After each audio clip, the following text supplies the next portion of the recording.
간절히 기도하옵나이다. 아멘.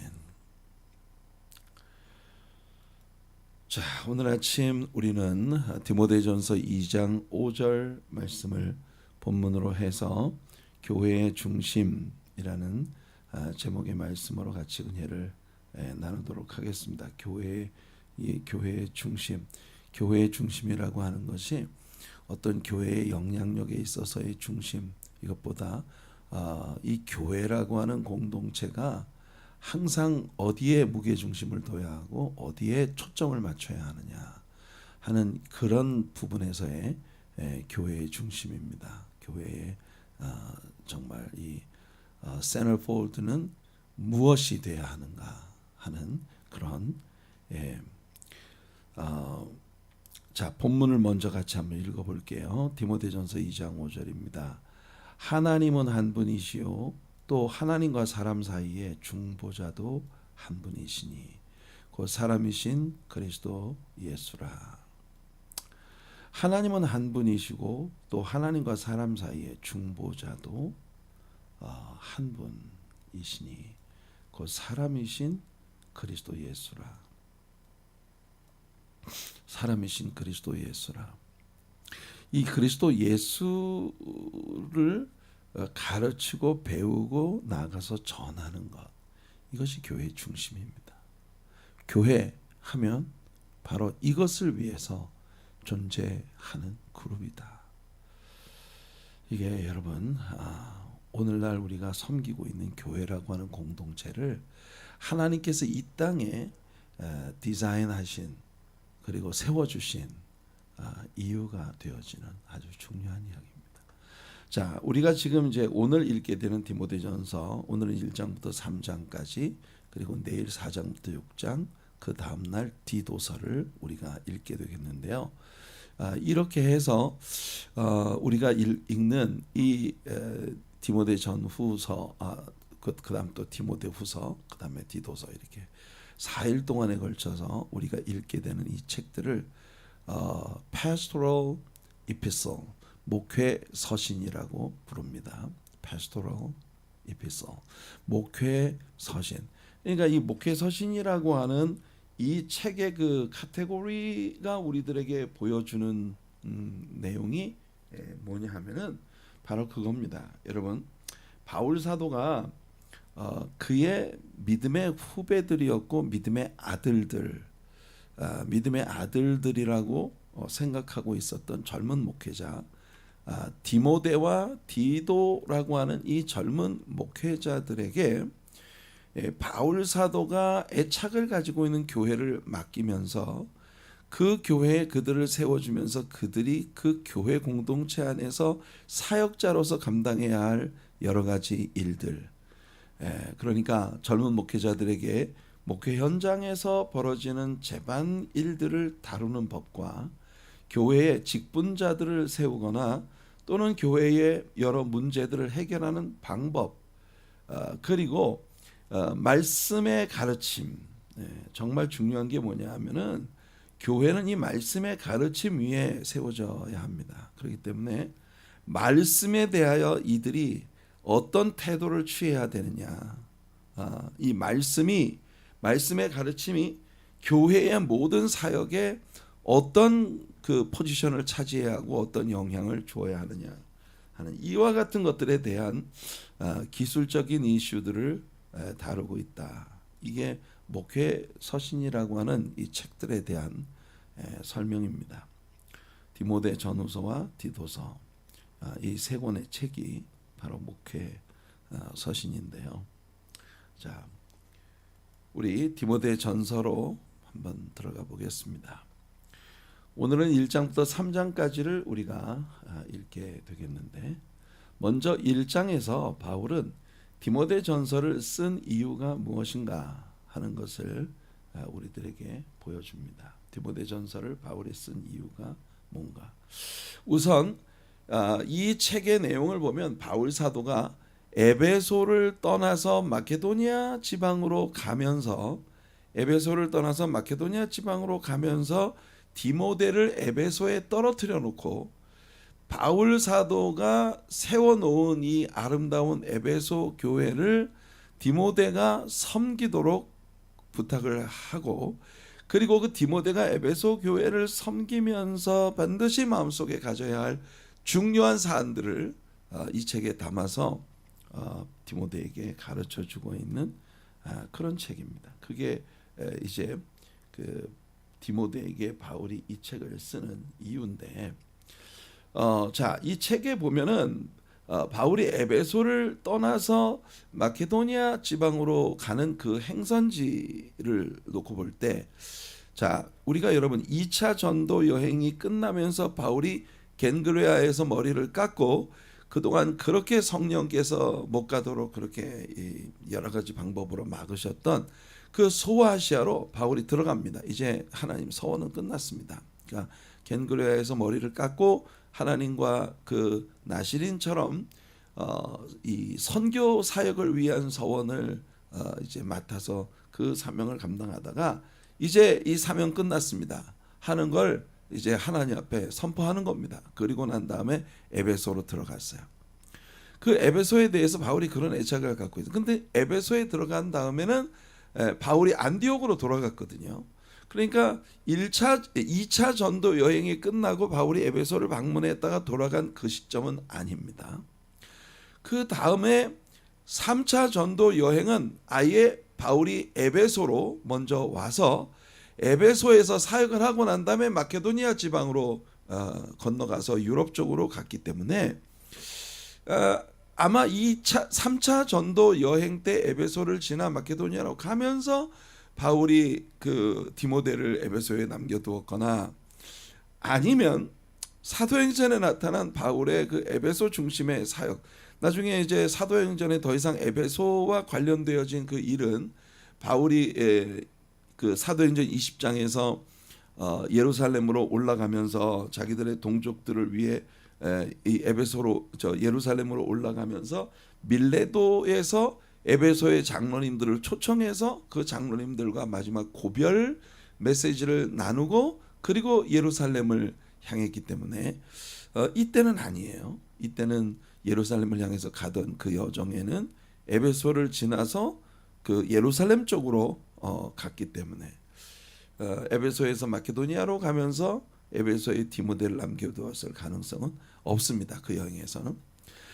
초대교회에 흘러내려오는 오럴 트레디션에 의하면 바울 사도가 먼저 1차 네로와의 만남, 네로 왕과 1차 히어링이 있고, 그리고 난 후에 잠시 방면되었었다는, 잠시 그 사도 바울이 추록되었었다는 이야기가 전해 내려오고 있습니다. 그래서 성경책은 이 부분에 대해서 우리에게 전혀 다루고 있지는 않기 때문에 이것이 정확한 인포메이션인지는 우리가 알 수가 없어요. 하지만 초대교회에 내려오는 오럴 트레디션에 의하면 바울이 1차 히어링이 있고 난 다음에 방면되어서 그때 에베소에 와서 사역을 하고 자신이 세운 교회들을 돌보기 위해 유럽 쪽으로 여행을 했다고 하는 구전이 전해지고 있기 때문에 만약 가능성이 있다면 이때일 가능성도 있다. 그리고 난 다음에 네로 왕이 미쳐버려서 다시 바울을 재소환을 해서 2차 히어링이 있고 난 다음에 투옥이 되어서 그때는 이제 누구도 돌볼 수 없는 생의 마지막 시간들을 로마의 감옥에서 보내고 참수당해서 순교를 하게 되는 그런 과정을 가게 됩니다.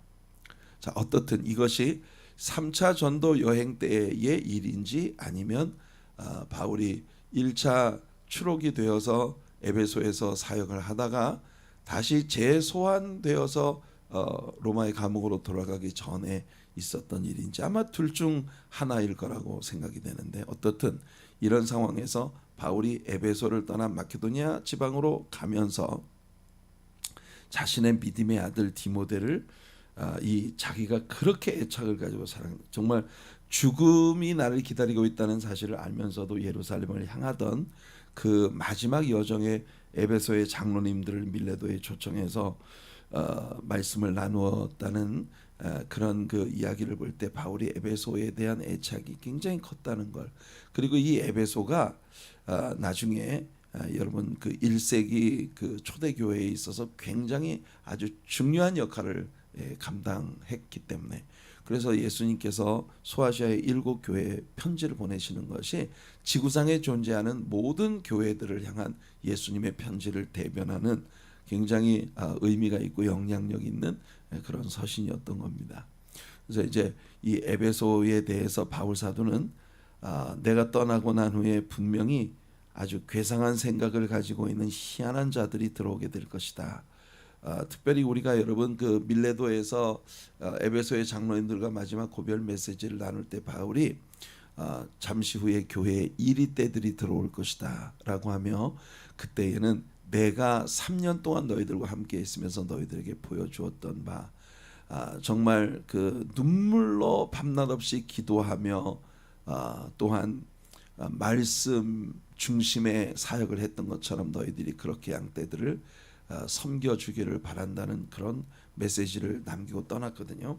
그러니까 만일에 이런 이 역사적인 컨텍스트를 우리가 미루어 본다면 아마도 초대교회 구전에 내려오는 이야기처럼 바울이 네로 왕의 1차 히어링이 끝나고 난 다음 추록되었을 때 에베소에 가서 그 말씀을 전하고 그 다음에 디모데를 거기에 세워두고 떠난 이런, 왜냐하면 그 로마로 가기 이전에 바울이 앞으로 에베소 교회에 이런 이리때들이 들어오게 될 것이다, 이런 이야기를 했는데 지금 바울 사도가 이것을 염려하고 있는 거거든요. 그러니까 그 맥락으로 볼 때는 아마 그럴 가능성이 굉장히 높다, 이렇게 보여집니다.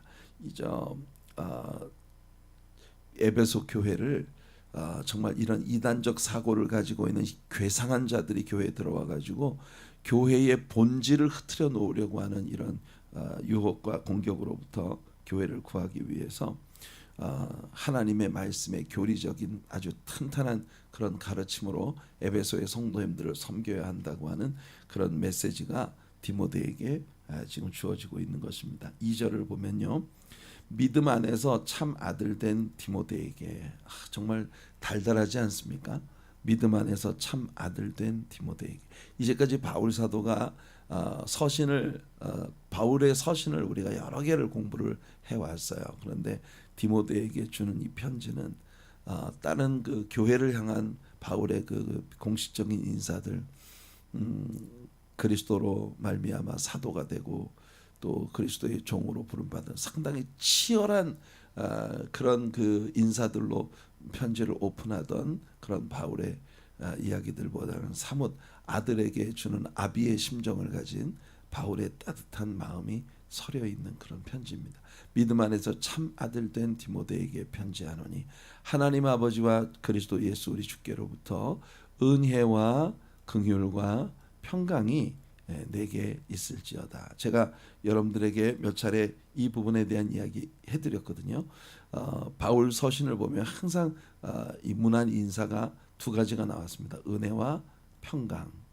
은혜와 평강이 너희 무리에게 있을지어다. 근데 꼭 목회 서신이라고 캐러그라이즈 되어 있는 이 디모데전서, 디모데후서, 디도서, 이 세 권의 책에서만 바울이 이 문안에 긍휼이라고 하는 mercy, 이 긍휼이라고 하는 단어를 하나를 덧붙였습니다. 우리가 당연히 그레이스는 헬라식 인사이고 카리스, 그리고 평강, 샬롬, 이거는 히브리식 인사. 그래서 교회 안에 존재하고 있는 헬라파 사람들과 히브리파 사람들에게 공히 문안을 하는 방식이었고, 그리고 또 이 은혜가 충만할 때 진정한 평화가 넘친다, 뭐 이런 것들에 대해서 우리가 배워왔어요. 그런데 이 목회 서신에 있어서만큼은 은혜와 평강 사이에 긍휼이라고 하는 단어를 이렇게 넣고 있습니다. 우리 성경에서 디도서의 문안은 은혜와 평강밖에 안 나와 있어요. 근데 성경 원문을 보면 은혜와 평강 사이에 긍휼이 있습니다. 아마도 성도들을 섬기는 일에는 성도들을 긍휼히 여기는, 불쌍히 여기는 그런 마음이 없으면 목회를 할 수가 없다는 걸 보여주는 그런 바울의 의도가 아닐까 하는 그런 생각을 꼭 해보게 됩니다. 목회는 다른 일은 몰라도 목회를 하려면 성도님들을 긍휼히 여기는 마음이 없으면 목회는 할 수 없는 것 같아요. 자, 어떻든 우리가 이제 곧 그 데살로니가 지금 전서를 우리가 성경 여행을 하고 있고 그 후에 데살로니가 후서를 지나 이제 디모데 전서로 우리가 또 들어가게 될 거기 때문에 그때 가서 이런 디테일은 자세하게 좀 나누도록 할게요. 자, 바울과 디모데는 어떤 연유로 어떻게 만남을 갖게 되어 디모데가 바울을 아버지처럼 섬기는 그런 영적인 아들, 믿음의 아들이 되었는가. 굉장히 흥미로운 부분입니다. 1차 전도 여행 때 바울 사도가 루스드라에 들어가서 루스드라에서 사람들에게 돌에 맞아 죽음을 당한 것을 보고 사람들이 그를 성 밖으로 내쳤는데 그 바울이 깨어 일어나서 다시 루스드라 성읍 안으로 들어가는 이 광경을 지켜본 사람들 중에 디모데도 있었던 거예요. 그러니까 바울 사도의 1차 전도 여행에서 루스드라에서 바울에게 큰 감명을 받고 굉장히 바울을 그리워하다가 2차 전도 여행 때 바울이 신라와 더불어 거꾸로 자신의 고향인 길리기아 다소 지방을 지나서 바로 이 더베와 루스드라 지역으로 먼저 들어오게 되었거든요. 이때 디모데가 바울에게로 와서 바울과 함께 그때부터 동행하기를 시작을 했습니다. 그래서 우리는 벌써 바울이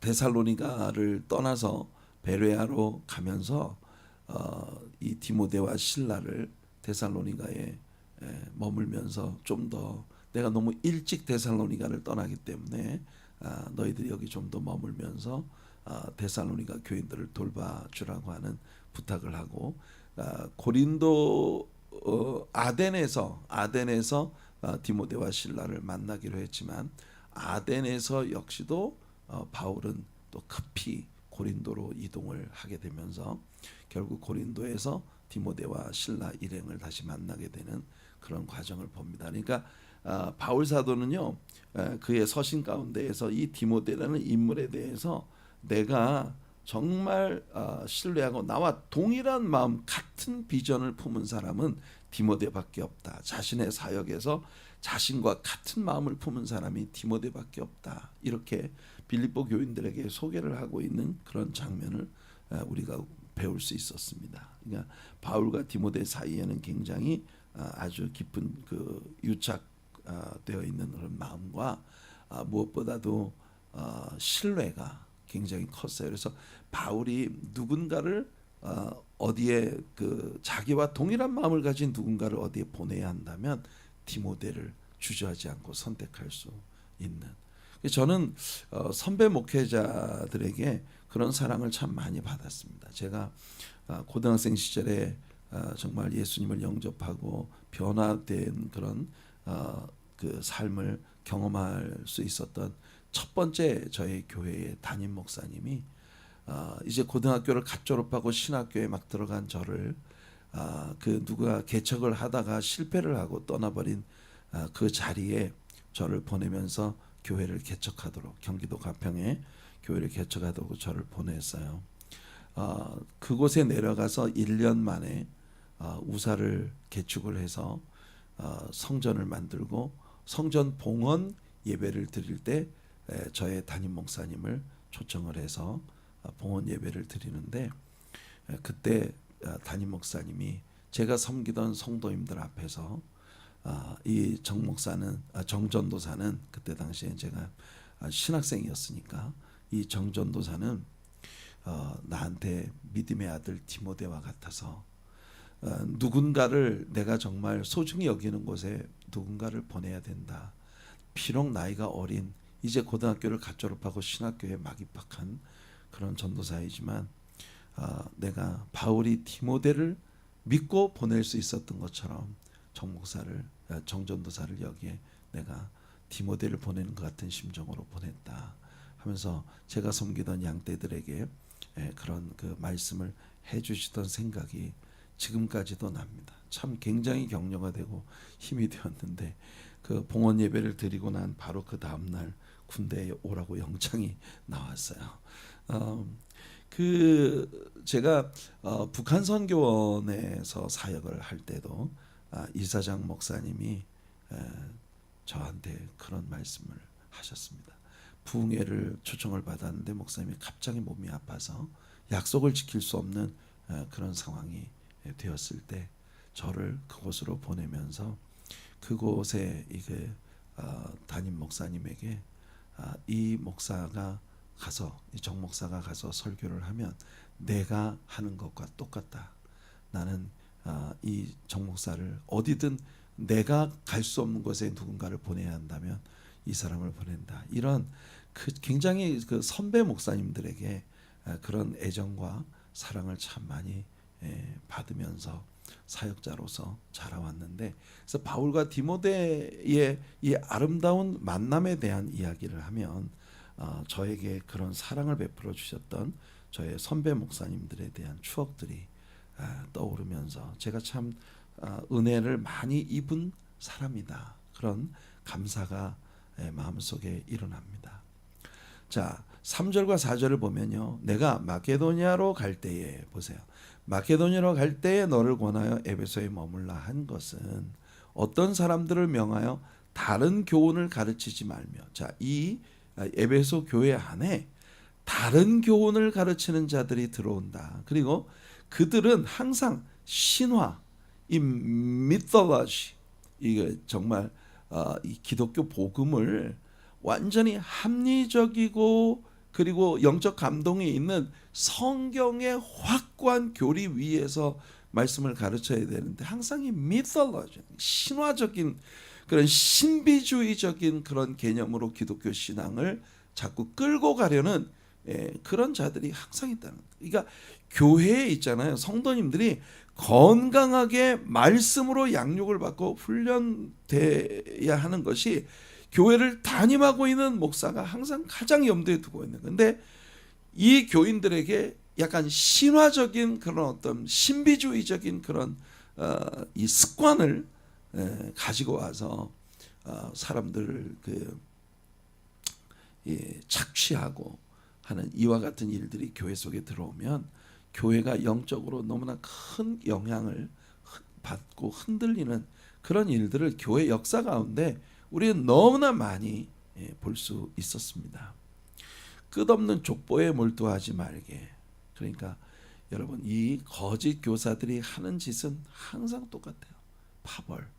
나는 누구에게 속했고 누구에게 보이고 이게 바울이 가르쳤던 복음과 다른 교훈을 가르치고 신화적인 요소들, 이 신비주의와 끝없는 족보 이야기, 이런 것들로 성도들의 주의를 흐트러뜨리는 교회에 이리떼들이 들어오게 될 것이다라고 바울이 밀레도에서 에베소의 장로님들에게 말했던 그런 일들이 실제로 에베소에 들어오게 될 것이기 때문에 그래서 이런 자들과 이제 대적하며 에베소 교회를 진리 위에 세워주기 위해서 내가 너를 그곳에 보냈다, 이런 말입니다.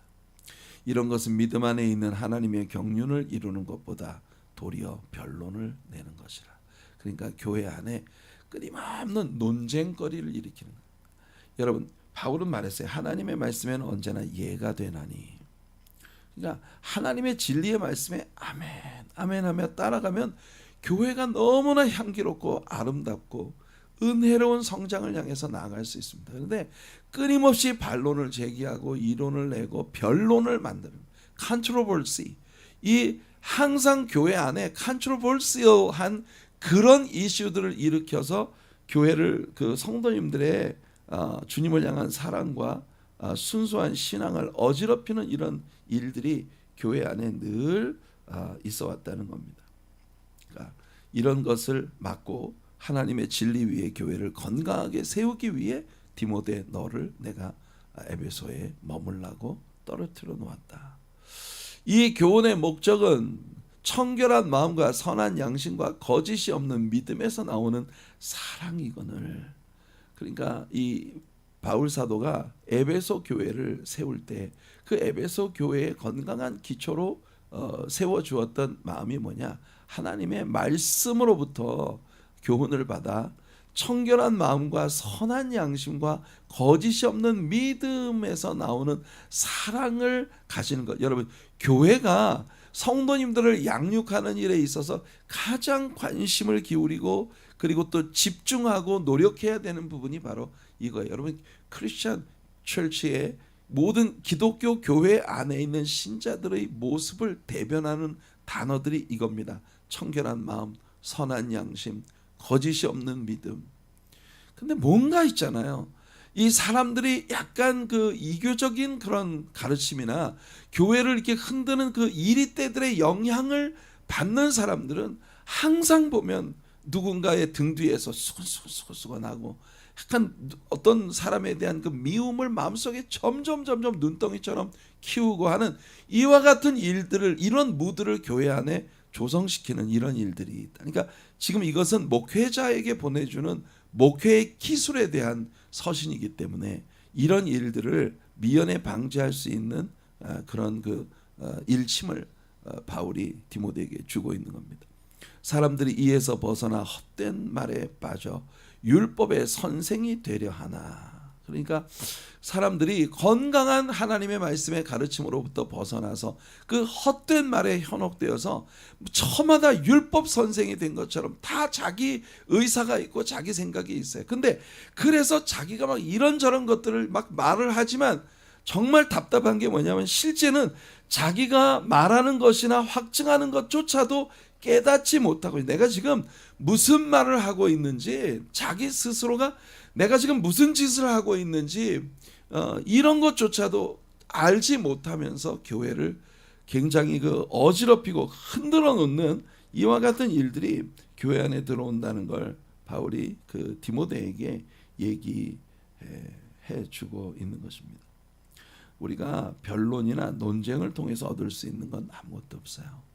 하나님 앞에 함께 기도하고 말씀의 가르침이 우리를 이끌어가는 그런 방향으로 우리가 따라가는 것이 교회를 가장 건강하게 만드는 길이다.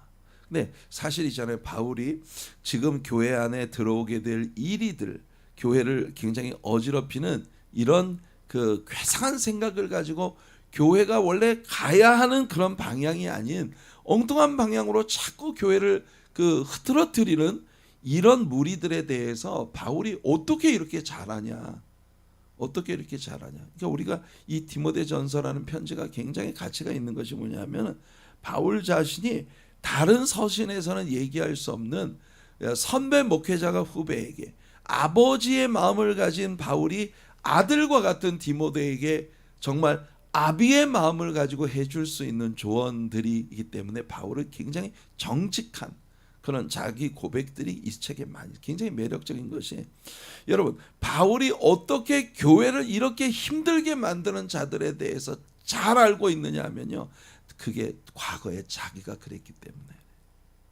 바울 자신이 자기가 율법 선생이라고 생각을 했고 자기가 교회는 이렇게 해야 된다라고 주장을 했는데 나중에 예수님을 만나고 보니 내가 진짜 예수님도 모르고 교회에 대해서 내가 뭔 말을 많이 했는데 이게 내가 뭔 소리를 한 건지도 모르고 무식한 일들을 했다는 걸 바울은 고백하고 있습니다. 그 믿음의 아들 디모데에게 바울 사도가 자신이 이런 사람들을 잘 아는 이유는 자신도 그랬기 때문이라는 이런 고백을 디모데에게 합니다. 보세요.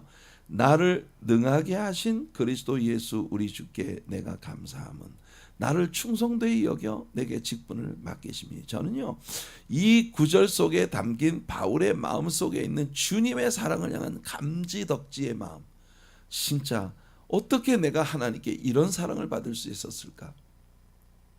하나님은 나에게 직분을 맡기셨어요. 여러분 예수님을 반대하고 예수님을 박해하던 그런 인물이 아닙니까? 그런 바울을 다메섹으로 내려가는 길에서 만나셔서 예수님이 바울 앞에 나타나셨습니다. 강렬한 빛으로. 그리고 바울에게 다메섹으로 들어가라. 내가 너에게 지시할 것을 너에게 얘기해 줄 사람이 있을 것이다. 그래서 다메섹으로 들어갔더니 아나니아라고 하는 사람이 들어와서 바울을 많은 이방인들과 왕들을 위한 복음 사역자로 세우셨다는 걸 선포하죠. 사실은 이 예수님께서 아나니아에게 말씀하시는 내용을 보면 바울에게도 이미 그 얘기는 하셨어요. 네가 이방인들과 여러 왕들에게 나에 대해서 증거하기 위해서 네가 세워졌다.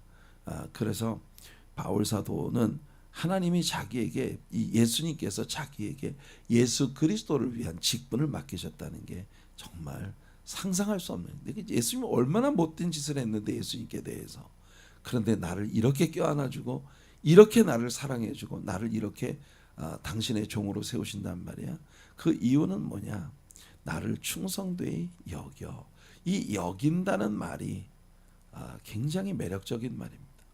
여긴다는 말은 본래 바울이 그렇게 충성되지 못했어요, 지금까지. 그런데 충성되다고 믿어주셨다는 겁니다. 바울이 지금까지 정말 예수님을 거슬려 왔는데 예수님께 충성된 일꾼이 될 거라고 예수님은 이미 믿고 계셨다. 그래서 바울은요, 하나님 앞에 감사함이 넘치는 겁니다. 네, 그런 마음으로 바울은 주의 종이 되었다는 거예요.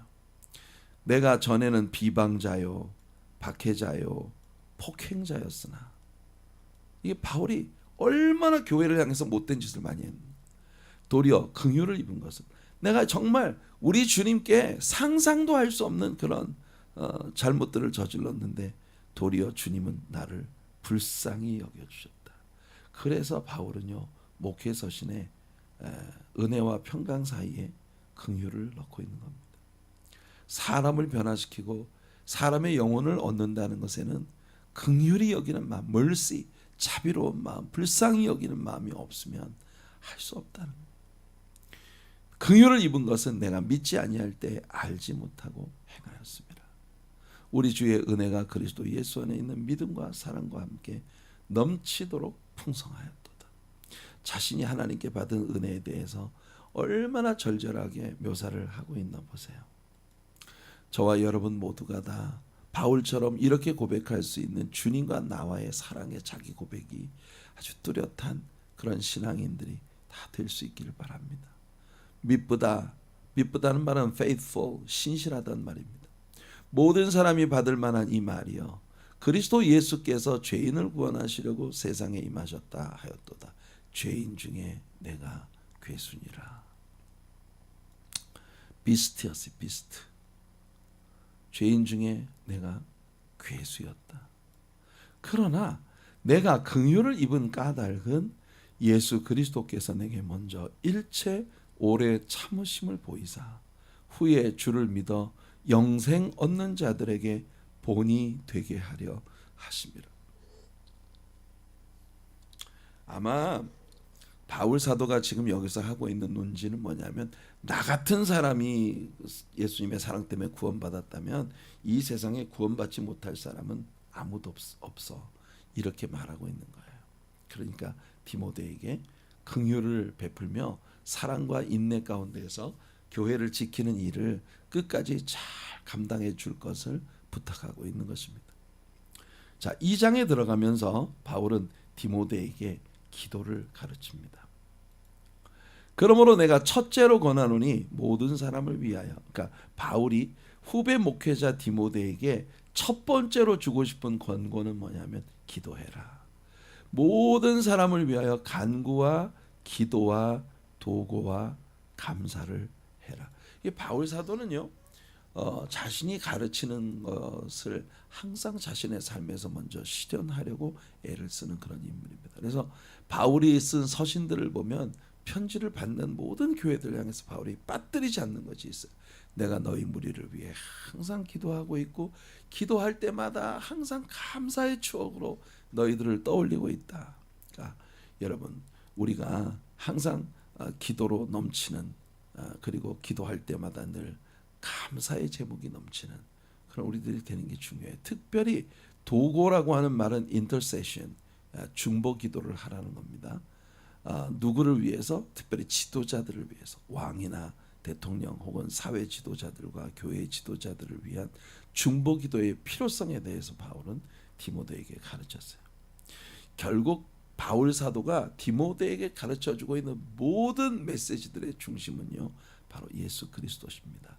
결국 세상 모든 사람들에게 왕이고 정치인들이고 군인들이고 이 세상에 존재하는 모든 사람들에게 가장 중요한 필요의 중심은 바로 예수 그리스도시라는 거예요. 그래서 오늘 본문이 여기 나오는 겁니다. 하나님은 한 분이시요 또 하나님과 사람 사이의 중보자도 한 분이시니 곧 사람이신 그리스도 예수라. 여러분, 우리들 모두에게 가장 절실하고 필요한 것이 예수 그리스도를 소유하는 것이에요. 사실 여러분, 하나님과 사람 사이의 중보자도 한 분이시다. 이걸 여러분 철저하게 이 필요를 느꼈던 사람이 바로 욥 아니겠어요? 욥의 친구 빌닷이 욥에게 말합니다. 네가 만일 하나님을 찾으며 전능하신 이에게 간구하고 또 청결하고 정직하면 반드시 너를 돌보시고 내 의로운 저소를 평안하게 하실 것이라. 내 시작은 미약하였으나 내 나중은 심히 창대하리라. 우리 욥기를 공부하면서 배웠습니다. 빌닷의 이 이야기가 정말 맞는 말이고 진짜 무릎을 칠 만큼 경탄에 맞이하는 수밖에 없는 그런 진리예요. 맞아요. 그런데 중요한 건 뭐냐면 이 이야기가 욥에게는 적용이 안 된다는 겁니다. 욥은 너무 답답했어. 내가 지금 하나님을 찾지 않은 것도 아니고 내가 청결하고 정직하지 않았던 것도 아니고 이 하나님을 사랑하는 마음이 내게 없었던 것도 아니야. 그런데 나는 인간이라고 하는 아주 미천한 존재이기 때문에 하나님이 행하시는 일들에 대해서 반박의 여지가 없다. 그래서 욥이 답변합니다. 이 빌닷의 8장에 나오는 수아 사람 빌닷의 이 변론에 대해서 욥이 그 다음 9장에서 답변을 하고 있습니다. 욥이 대답하여 이르되 진실로 내가 이 일이 그런 줄을 알거니와. 그래, 네 말 맞아. 네 말 진리야. 나도 모르는 게 아니야. 하지만 이 인생이라는 가련한 존재가 어찌 하나님 앞에 의롭다고 내가 설 수 있겠냐. 사람이 하나님께 변론하기를 좋아할지라도 1000마디에 한마디도 대답하지 못하리라. 예. 어떻게 하나님 앞에서 인간이 내가 뭐라고 당당하게 얘기할 것이 있겠느냐 그 말이에요. 그래서 욥이 다시 말하죠. 하나님은 나처럼 사람이 아니신즉 내가 그에게 대답할 수 없으며 함께 들어가 재판을 할 수도 없고 우리 사이에 손을 얹을 판결자도 없구나. 이 판결자라는 단어가 뉴 킹 제임스 버전을 보면은 미디에이터입니다. 미디에이터. 우리 양쪽에 손을 잡고 우리를 화해시켜 줄 수 있는 중보자가 아주 절실하게 인간이라는 가련한 존재에게는 하나님과 나 사이에 서 계시는 중보자가 절대적으로 필요하다. 주께서 그의 막대기를 내게서 떠나게 하시고 나에게 이렇게 엄청난 무게의 박해와 아픔과 고통을 주시는 하나님의 막대기가 내게서 떠나게 하시고 그의 위엄이 나를 두렵게 하지 아니하시기를 원하노라. 중보자, 하나님과 우리 사이에 손을 얹어 우리를 중보해 주실 중보자 예수 그리스도가 오시면 그리스도로 말미암아 우리에게 두려움과 공포 가운데 있을 수밖에 없는 하나님의 무서운 일들이 내게서 떠나고 그리하시면 내가 두려움 없이 말하리라. 그런데 나는 본래 그렇게 할 수 있는 자가 아니니라. 이게 참 가련한 인생의 문제의 본질이에요. 우리가 이 소원을 다 가지고 있는데 그건 내게 속한 소원이 아니에요. 내가 할 수 있는 일이 아니에요. 우리도 욥처럼 다 이건 내가 할 수 있는 일이 아니라고 고백할 수밖에 없어요. 그래서 우리 모두에게는 예수가 필요하다. 그리고 이제 2장에 남아있는 부분은 교회 안에서의 남자와 여자의 역할에 관한 이야기를 합니다. 자, 이런 디테일은 나중에 우리가 성경 여행에서 다루기로 하고요. 3장은 교회 안의 직분들에 대한 가르침입니다. 감독들을 먼저 세우고 그 다음에 집사를 세우고 그리고 여러 직분자들을 세우는 이런 것에 대한 이야기예요. 자, 그리고 바울이 말합니다. 내가 속히 내게 가기를 바라나 이것을 내게 쓰는 것은 만일 내가 지체하면 너로 하여금 하나님의 집에서 어떻게 행하여야 할지를 알게 하려 함이니 이 집은 살아계신 하나님의 교회요 진리의 기둥과 터니라. 저는요 교회를 섬기는 모든 사람들이 마음속에 간직해야 할 구절이 바로 이거라고 생각합니다. 여러분, 교회는 있잖아요. 사람들을 엔터테이닝 하기 위해서 세워진 것도 아니고, 교회는 사람들을 만족시켜서 사람들이 어떤 그 행복을 느낄 수 있는 그런 공동체를 조성하기 위해서 이 땅에 탄생한 단체가 아닙니다. 교회는요, 살아계신 하나님의 집이고 진리의 기둥과 터예요. 이것이 교회의 정체성입니다. 그래서 여러분, 교회가요, 진정한 부흥을 하려면 교회가, 누구라도 이 교회에 들어오면 항상 하나님의 진리가 살아있는 교회, 여기가 하나님의 진리를 배우는 교회, 이 세상 것을 교회에 가지고 들어오는 게 아니라 교회에 들어오면서 세상 것을 다 버리게 되고 완전히 변화받은 사람들의 그 아름다운 공동체의 모습을 갖추는 것, 그것이 세상 사람들에게 증거되어질 때 사람들은 교회를 존경하고 사랑하고 교회를 향해서 다 몰려들게 되어지는 것입니다. 이게 교회가 끝까지 유지하고 지켜야 할 교회의 정체성이에요. 저는 우리 하나님의 사랑교회가 살아계신 하나님의 집이고 또 진리의 기둥과 터가 되어지는 그런 교회가 꼭 될 수 있기를 간절히 소원합니다. 오늘의 적용 말씀입니다. 에베소 5장 27절, 자기 앞에 영광스러운 교회로 세우사 티나 주름 잡힌 것이나 이런 것들이 없이 거룩하고 흠이 없게 하려 하심이라.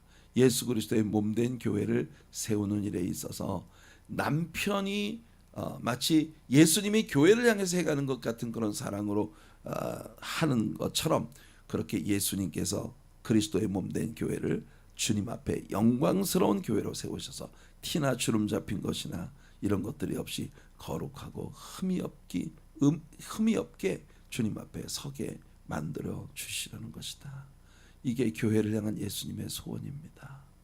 우리는요, 우리 교회를 향한 예수님의 소원을 이루어 드리는 교회가 되었으면 좋겠습니다. 은혜가 풍성하신 우리 하나님 아버지,